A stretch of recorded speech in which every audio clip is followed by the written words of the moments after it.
Welcome to News in a Nutshell. Let's jump straight into today's top stories. Hamas has taken responsibility for a bombing in Tel Aviv near a synagogue where more than 100 people were praying. An Israeli spokesperson says the attacker was a Palestinian carrying an explosive backpack that exploded before he could reach a more populated area. Hamas warned attacks like this will continue to happen as long as the war in Gaza continues. The attack came about an hour earlier than Secretary of State Antony Blinken's visit to Israel, where he is hoping to help progress a ceasefire deal between Hamas and Israel. Blinken met with Israeli Prime Minister Benjamin Netanyahu for nearly 2.5 hours before speaking to the public. This is a decisive moment, probably the best, maybe the last opportunity to get the hostages home, to get a ceasefire, and to put everyone on a better path to enduring peace and security. Hamas accused Israel of adding new demands which are hindering negotiations. Mediators will meet again this week in Cairo to try to finalize a ceasefire between the two groups. A new case of Mpox has been detected in the Philippines. This is the first case seen there in 2024. The Department of Health says the patient was a 33-year-old Filipino male with no records of travel outside the country. Health officials are waiting for test results to see if it is the new variant experts are worried about. The new variant of Mpox was detected in Sweden last week.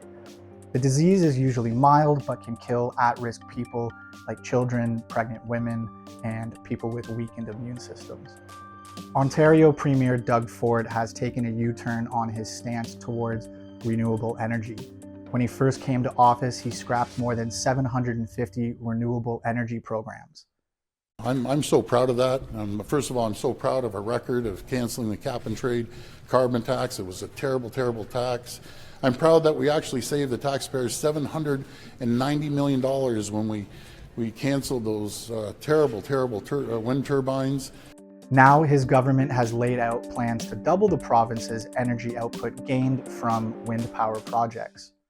And we're making record investments to ensure people and businesses have the access to reliable, clean, affordable electricity for generations to come. Currently, all those projects create 49,000 megawatts, with the new plan to create an additional 5,000. The government has promised to only move forward with projects with approval from local councillors and municipalities. The Canadian retail giant that owns convenience stores like Couche-Tard and Circle K has made a $38 billion bid for 7-Eleven. If the deal goes ahead, Alimentation Couche-Tard, the company that owns them, would more than double its presence in the US and Canada to more than 20,000 sites. The offer is a non-binding proposal, but could face challenges from competition watchdogs in North America. There are 85,000 7-Elevens worldwide in 20 countries. Caitlin Clark has reached yet another milestone. The Indiana Fever's 92-75 win over the Seattle Storm yesterday saw Clark break the WNBA record for most assists in a season by a rookie at 232. There are still 12 games left in the season for her to break the overall record for most assists in the WNBA of 316. If Clark continues to average her league best 8.3 assists per game, she can easily break that record too. John Wick 5 with Keanu Reeves is reportedly in the works at Lionsgate. The franchise has already passed $1 billion worldwide, and with the release of the next film, we'll see that number get only larger. Filming is expected to begin in 2025, so don't expect it anytime soon. In what looks like a recently deleted post, Trump shared several artificially generated pictures of women wearing Swifties for Trump t-shirts and a version of Uncle Sam as Taylor Swift. Clearly an attempt to gain support from devout Taylor Swift fans, she has never voiced her support for the ex-president. In 2020, she endorsed current President Biden, imploring her fans to get out and vote.